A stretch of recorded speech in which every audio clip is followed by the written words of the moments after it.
Now, face the mighty bison. Welcome back to the channel, everyone. Today we're going to look at some of the polls that I've done over the past couple of months. This is about balance, this is about characters, this is about DLC, this is about Harada leaving, this is about a lot of stuff. I try to ask polls twice a week to gauge the players' opinions on things, and whenever there's a hot topic, that becomes a poll. Because instead of just saying, oh, players think this, players think that, I like to actually put that theory to the test.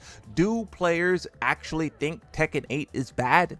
Do players think that Yoshimitsu is the most carried in the game? This poll here, 18,000 votes, Anna wins it. Obviously, the only reason why I put Yoshi on this poll is because I get so much hate for playing Yoshi. So I just, wanted to see if people really thought that he was the most carried. 5% out of 18,000. That is a lot of people, though. That's the thing you got to think about, right? Even though you see a 5% out of 18,000. What's the math on that, right? So this one, do you have a problem with combos in Tekken 8? 14,000 votes. Yes, they are too damaging. Yes, they are too long. No, they're just right. Majority of people would say they're too long, and I think the easiest way to make them shorter is by taking the ability to pop heat out of it. Pop heat, spike them into the ground, remove that, combos become shorter. Should Tekken 8 be bounced around online or tournaments? Now, the majority of people said online, which is 74%. But you know what's funny about this? Devil Jin is one of the most deadliest characters in online. So if you were going to bounce the game around online, that means you should nerf the deadliest characters in the game, which would be Devil Jin. Tournaments and online is the correct answer, a mixture of the two. But you do want to try to find things that are really egregious and abusable in online, because the same is probably true in tournaments. But sometimes not. Sometimes it's a different world entirely. I think they've done a good job of balancing the game for online and tournaments in past games. Tekken 8, they're not balancing the game for anyone except for people who don't know how to play the game, right? What kind of players do you consider yourself to be? A casual or a hardcore player? 15,000 votes, 77% says casual. I also like to group myself in a casual player, but they say, Moonsalt, you're way too knowledgeable of the game and what's going on. You have a content channel and this, blah, blah, blah. There's no way you're a casual. Tekken 8 next DLC should be from a anime, manga, a celebrity collab, video game, movie, or TV series. Now I said anime, right? Because I obviously would want Goku, Naruto, or something of that nature, Bleach, to show up in Tekken. But if you don't do that, I think the correct answer would be a video game. Now, what video game? That's a debate. Some people would say fighting games. Some people would say Kratos. Some people would say this, that.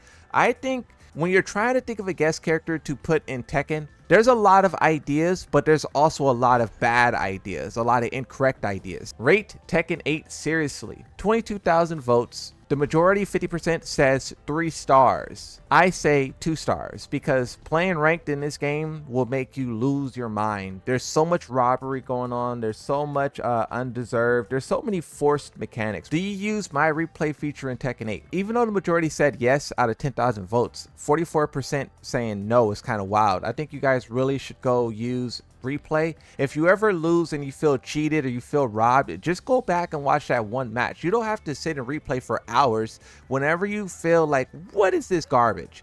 Just go to replay and just watch, and then go back to rank right after. You will see huge benefits from it, and I think that's the best way to use it. Are you okay with balancing being delayed until season 3? 14,000 votes, 75% says no. Obviously, they're still going to delay it until season 3. What I will say for season 3, and this is something VDX has been saying as well, is that they should start season 3 sooner, so if something does go wrong, they have time to correct it before tournament starts. But also, I would even say that they should do a mid-season update like all of the other games out there, Rivals, and there's so many games that do mid-season updates. One, because it's this moment of like, it's an opportunity to bring back players, because players always show up for the new season. If you hype up a mid-season update, not only do you have time to correct things that went wrong, but you can also, bring back players with this, like, it's like double dipping in a way. It's like a fake new season. How strong is Armor King gameplay balance wise? Everyone says A tier, but what we're quickly finding out is that he's a little bit stronger than we thought. He's kind of subtly rising up. I don't think he's going to surpass like some of the top tiers, some of the dogs in this game,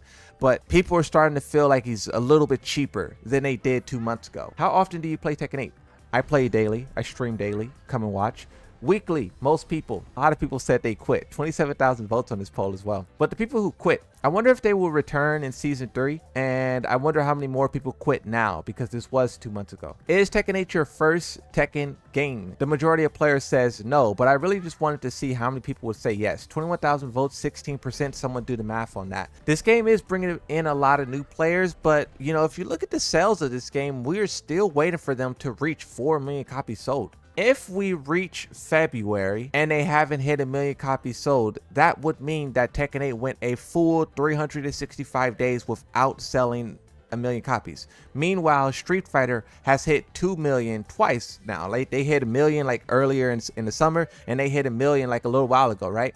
So Street Fighter is still growing, and Tekken 8 has seemed to be stagnant now. What do you play most in Tekken 8? Group match, player match, ranked, or quick match? Obviously everyone plays ranked match. Have you participated in local offline tournaments? I say no. I wanted to at one point in time, but now I kind of could care less, and I also don't even know if there's like a locals near me. I don't even know if that's a thing or not. How many seasons do you think Tekken 8 will have? Interesting enough about this, by the way, 27,000 votes on this poll. I just read reports that the PlayStation may get delayed back another year, because I think they're having some kind of GPU shortage, some chip shortage, some kind of manufacturer shortage. Not PlayStation, but the world. And PlayStation is like, well, why would we sell our console when there's a global shortage already? If that persists, PlayStation will be delayed, which means Tekken 8 would be then free to do another season, because you know that they want to release the new Tekken with PlayStation 6. Do you like Power Crush system in Tekken 8? I say no. Too cheap, too fast, sometimes it homes. Should Tekken Tag be its own game or a game mode? I say own game, but thinking about it now, I probably would say game mode if they can make it work. The reason why I said own game is because I don't think you could do tag, installs, and heat, and screw, and tailspins all in one game. If they were able to just have a tag mode with all of that other stuff, then maybe it could work. But imagine how long the combos would be. You're already able to do a 20-second combo. Imagine if you were able to tag in the second character. Would they have their own heat bar, or would they share a heat bar? Who is more fun to watch, Tekken 8 Steve or Tekken 7 Steve? You know, this poll was inspired by an argument that was had on Joe Budden's stream. Shinblade said that Tekken 8 Steve Fox is more interesting. He said Tekken 7 Steve Fox is boring. Wild take. I couldn't believe he said it, but he sticks by it even to this day. You can say that you like Tekken 8 Steve, but to just outright say that Tekken 7 is trash and boring and you never liked it, I kind of don't like when people do that. I feel like it's not really a genuine take, because Tekken 7 saying that Steve Fox was terrible was like a crazy hot take. But you can see here with the poll that the players, you know, obviously think Tekken 7 Steve Fox was more fun to watch, you know. What other fighting games do you play? 22,000 votes. A lot of people said only play Tekken, but you do have people who play other games. From time to time, I play Street Fighter and other 2D games. When Virtual Fighter drop, I'll give that a try and make some content about it. I think it will be fun. Favorite DLC of Season 2? This is interesting because, well, Season 2 as a whole just kind of has this bad rap, but when you stop and think about it, Season 2 DLC characters are actually much better than Season 1. Now, of course, we have this huge stain that is Anna, but in Season 1, we have 333 Eddie, we have Lydia, which is just a casino, we have Heihachi, which is barely a Mishima now, and then you have Clive. Those 4 characters all have something wrong with them.